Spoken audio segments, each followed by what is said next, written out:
a girl who was brought by her parents to the United States from Lebanon, your home country, schooled in the United States, clearly smart, went to university in Texas, read history. How did you get involved with the sex porn industry?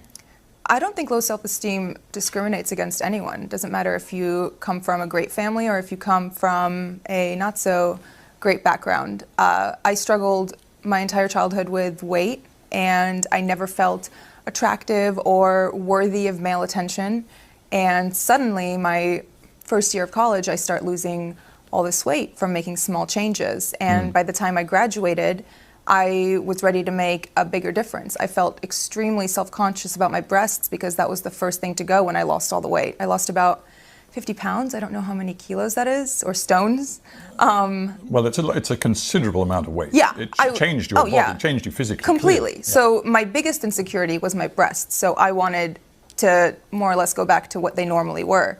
And once I did that, I started garnering all of this attention from men, and I was never used to it. And I felt like unless I held on to it and kind of did what was asked of me or what was expected of me, it would go away. And after feeling what it was like, that validation and, you know, the compliments for the first time, I did not want that to go away.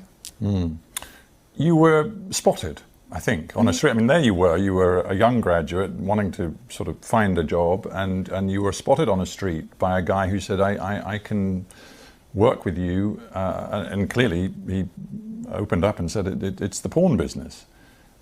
What was it in you that far from running away, was drawn into it? It wasn't.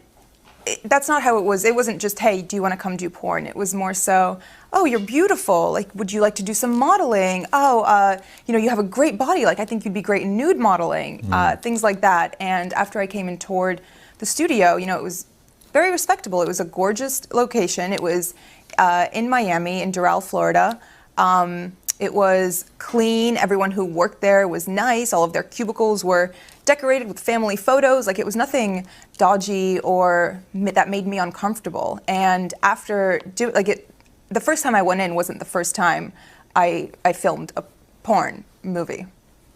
It was the second time. The first time was more so, do you want to do this? Like, sign the paperwork, et cetera, et cetera. So these guys, they just saw you, frankly, as a money machine. Absolutely. But you still had no advisors, you had no lawyer, you had no nothing. So what 21-year-old has a lawyer on retainer? I'm just trying to get my head around how stressful this must have been, and whether even now, because you sit here so poised, and obviously a lot of time has passed and you've moved on, but do you think there is some sort of post-traumatic stress that is in you from this experience? Yes, and I think it kicks in mostly when I go out in public, because the stares I get, I feel like people can see through my clothes, and it brings me deep shame. It makes me feel like I lost all right to my privacy, which I did, because I'm one Google search away. Yeah, and those images you cannot expunge.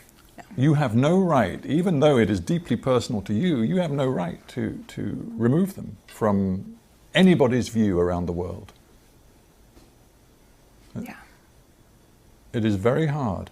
It is. And I'm just thinking, this isn't, I mean, this story is your story, but frankly, it's also the story of other porn actors and actresses. I honestly started seeing that recently after the interview came out, and people started reaching out, and all of the emails go, my manager checks them, and when he gets stuff like that, he filters them and sends them to me.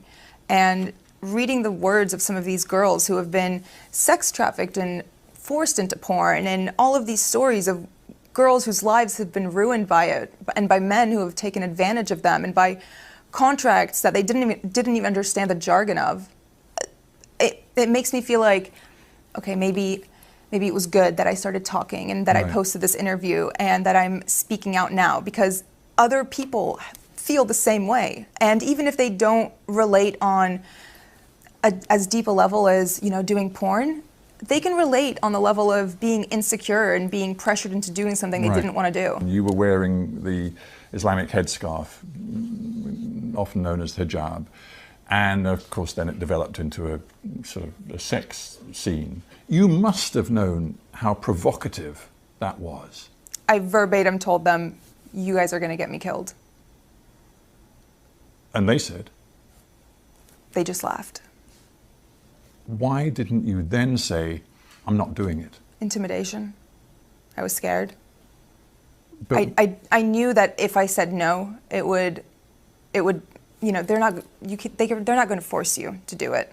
That's, at that point, that's rape. No one's going to force you to have sex. But I was still scared. I mean, have you ever felt scared not scared, but nervous to speak up and say something at a restaurant when your food's not right and the waiter comes by and says, "How is everything?" I was intimidated. I was nervous. we interview a lot of people, and many of them are middle-aged or older. It's great to have somebody in the studio who's only 26 years old. There is a school of thought which says that our culture as a whole, I'm not just talking about the United States or the UK, but many countries, is being pornified, and that young people in particular are so exposed to pornography, so young in their lives, that it's materially changing the way males and females relate to each other, the way they think about relationships in a potentially very corrosive, damaging way. What's your take on that? Of course it affects relationships. Porn addiction is very prevalent in America, and I'm sure here too.